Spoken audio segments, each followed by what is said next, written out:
মান্নার সাথে কাজ করতে চায় না, কেউ রাজি হয় না। আমি বললাম কে রাজি হয় না? তোমার মা, তোমার বোন ঝুমুর, তোমার নায়ক রিয়াজ, না না আরো অনেকে। তারপর আমি বললাম কে? অনেকে কে? আমির হোসেন বাবু, মিন্টু ভাই আমাকে বললো মান্নার সাথে এখন তুমি কাজ করবা, রিয়াজের সাথে তোমার এরকম একটা ক্যারিয়ার তৈরি হচ্ছে। তো তখন আমি বললাম আচ্ছা, আমিও তোমাকে বলে দিলাম আজ থেকে এটা ভুলে যাও, মান্নার সাথে তোমাকে কাজ করতে হবে না। মান্নার সাথে এই গল্পে তোমার প্রচন্ড দরকার। কয় আচ্ছা আচ্ছা আচ্ছা, তাহলে একটা একটা করি। হ্যাঁ একটা করি মানে এইমাত্র বললে করবা না, আবার সবাই না করছে, তারপরে তুমি বলতেছো আরেকটা করি। না আল্লাহর কসম আমি একটা করব। আপনি মান্না ভাইয়ের সাথে টেলিফোনে কথা বলেন, আমাকে আমি করবো। আমি স্বামী স্ত্রী যুদ্ধ। মান্না সকালবেলা আমাকে নিয়ে এফডিসি পরিচালক সমিতিতে নামটা এন্ট্রি করাইলো। এন্ট্রি করানোর পরে বললাম ভাই, তো সারা রাত তো আমরা একসাথেই ছিলাম, তো আমি একটু ফ্রেশ ট্রেশ হয়ে আমি আবার এফডিসি আসতেছি, আপনি আসেন আমরা এই ছবিটা এফডিসিতে এন্ট্রি করাবো। আমি বললাম মান্না এই স্ক্রিপ্টটা কমপ্লিট হোক তারপরে করেন। না সমস্যা নাই, আপনি যেখানে সেখানে তো আর কোনো ব্যাপারই না। তারপরে একটা সময় কথায় কথায় আমাকে বললো শাবনূর তো আমার সাথে কাজ করে না, শাবনূরকে আমার সাথে কাজ করবে। আমি তো অনেকবার অফার দিয়েছি তাকে। তো আমি বললাম দেখি আমি চেষ্টা করে। তখন আমার স্বপ্নের বাসর ছবিটার শুটিং হয়। আমি সকালবেলা শাবনূরকে বললাম যে শাবনূর, এই তোমার একটা বিষয়ে তোমার সাথে একটু কথা বলি, কারণ মান্না আমাকে ফোন করবে। মান্না ভাই কি ব্যাপার? আমি বললাম মান্নার সাথে তোমাকে একটা ছবি করতে চাই আমি।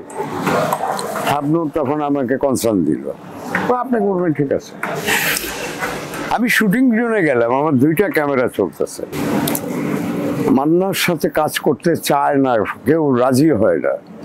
আমি বললাম কে রাজি হয় না? তোমার মা, তোমার বোন ঝুমুর, তোমার নায়ক রিয়াজ, না না আরো অনেকে। তারপর আমি বললাম কে? অনেকে কে? আমির হোসেন বাবু, মিন্টু ভাই আমাকে বললো মান্নার সাথে এখন তুমি কাজ করবা, রিয়াজের সাথে তোমার এরকম একটা ক্যারিয়ার তৈরি হচ্ছে। তো তখন আমি বললাম আচ্ছা, আমিও তোমাকে বলে দিলাম আজ থেকে এটা ভুলে যাও, মান্নার সাথে তোমাকে কাজ করতে হবে না। তখন আমি যাকে বললাম শাবনূর একটা কথা মনে রেখে, আমি রেফারেন্সে কথা বলি, আমি যখন বেঈমান ছবিটা করব, মনে করো এই লাইনের কোনো গল্প করব, তখন কিন্তু আমার একটা কবরই লাগবে। আমি আরো কয়েকটা ছবির রেফারেন্স দিলাম, আমার একটা ববিতা লাগবে। তখন আমি কি করব? তখন তো আমাকে বেছে নিতে হবে যে কোনো একজনকে। তা আমি তখন কিন্তু আমাকে কোনো দায়ী করতে পারবো না, কারণ আমার একটা হিসাব ছিল যে মান্নার সাথে এই গল্পে তোমার প্রচন্ড দরকার। কয় আচ্ছা আচ্ছা আচ্ছা, তাহলে একটা একটা করি। হ্যাঁ একটা করি মানে এইমাত্র বললে করবা না, আবার সবাই না করছে, তারপরে তুমি বলতেছো আরেকটা করি। না আল্লাহর কসম আমি একটা করব।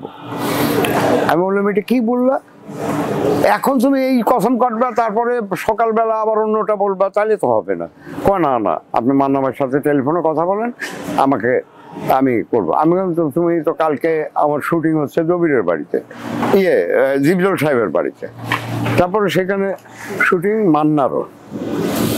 তো মান্নারও শুটিং আমি রিয়াজের সাথে রাজীবের সাথে একটা সিকোয়েন্স করতেছি, এর মধ্যে ব্রেক হইলো। ব্রেক হওয়ার পরে কিছুক্ষণ পরে মান্না, আমি যেখানে ব্রেক হওয়ার পরে খাচ্ছি, মান্না এসে আমারে বললো যে মানিক ভাই এই শাবনূর কি বলে? আমি কি বলে? বলে যে আমাকে আজকে সাইন করতে হবে, তারপরে আমি ছবি করব, এই সমস্ত। ভালো কথা, এটা আপনি বুঝেন, আপনি প্রডিউসার, আপনি যদি আপনার আর্টিস্ট যদি বলে কাজ করবে তাহলে তাকে সাইন করেন, সমস্যা কি? কিন্তু আমি এসব বিষয়ে কোনো কথা বলবো না। তারপরে কিছুক্ষণ পরে আমি আবার আমার কাজের শুটিং স্টার্ট করতেছি। শাবনূর ফ্রেশ হয়ে নতুন ড্রেসে আসলো, আশা যে আমি মান্না ভাইয়ের সাথে কথা হয়ে গেছে অনেক ভাই, আমরা রাতে মান্না ভাই যাবে, ছবি সাইন করবো।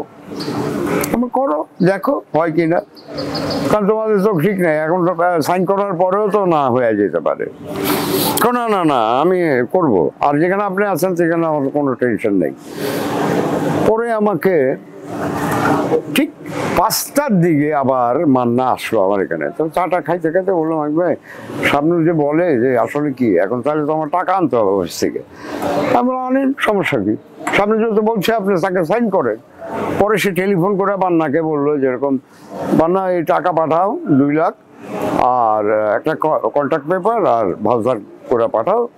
বান্না আবার ওইদিকে বললো কার নামে ভাউচার হবে? না শাবনূর। শাবনূর আচ্ছা ঠিক আছে, পাঠাই দিল। কিছুক্ষণ পরে আসলো টাকা। সেই ঢাকার থেকে ফুলবাড়িয়া, মানে পান্নাও খুব ইন্টারেস্টেড হয়ে গেল আমাদের ব্যানারে যদি শাবনূর আসে, ভালো একটা নতুন ব্যাপার। তারপরে রাতে আমি, মান্না, মাসুম বাবুল, জেরিস মিন্টু সব গিয়া শাবনূরের স্কার্টন গার্ডেনের বাসায় তাকে সাইন করা হলো।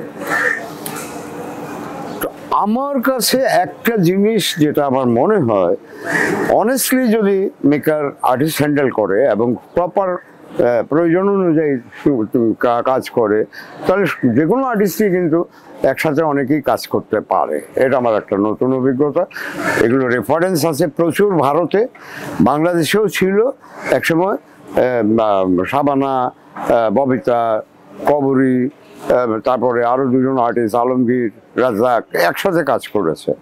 আমার কথা হচ্ছে প্রজেক্টের প্রয়োজনে যাদের দরকার হবে, মেকার যদি সেইভাবে চিন্তা ভাবনা নিয়ে আর্টিস্টের সাথে হ্যান্ডেল করতে পারে, তাহলে হয়ে যায়। এবং তারপরে আর পিছিয়ে তাকাতে হয়নি। স্বামী স্ত্রী যুদ্ধ তখন ব্যবসার সফল ছবি, এবং এই ছবির আর্নিং দিয়ে মান্না 7 নম্বর সেক্টরে একটা বাড়ি কিনে, ডুপ্লেক্স। তো আমার কথা হচ্ছে যে দূরে থাকলে হবে না, কাছে আসতে হবে, কাজটা মূল্যায়ন করতে হবে, কাজটার প্রয়োজনীয়তা ফিল করতে হবে, তাইলেই ভালো ভালো প্রজেক্ট হতে পারে। আর ডিউটি প্রেজা তো আমাদের দেশে এরকম রাজ্জাক, কবরী, তারপরে এরকম অসংখ্য ঘটনা ঘটেছে। একসময় সালমান লাস্ট পজিশনে এসে সামনের সাথে বেশ কিছু সুপারহিট ছবি দিয়েছে। এখন তো শাকিব খান অবশ্য ওই একই ব্যাপার, তার হিরোইন লাগে না, যখন যেখানে যাকেই পায় তার সাথেই কাজ করছে। মেকাররা তার প্রয়োজন অনুযায়ী আর্টিস্ট নিয়ে কাজ করে। তো আমার কথা হচ্ছে যে ম্যাচিউর সেই বয়সে যখন সিজনড হয়ে যায় আর্টিস্ট, তখন বড় বড় আর্টিস্টকে নিয়ে ভালো ভালো প্রজেক্ট করা যায়, এবং সেটা আর্টিস্টরা কাজও করে যদি তাকে প্রপার ইউটিলাইজ করে, ব্যালেন্স থাকে, তার কাজের প্রতি আগ্রহ বেড়ে যায়, এবং প্রজেক্ট নিঃসন্দেহে একটি ভালো প্রজেক্ট হয়।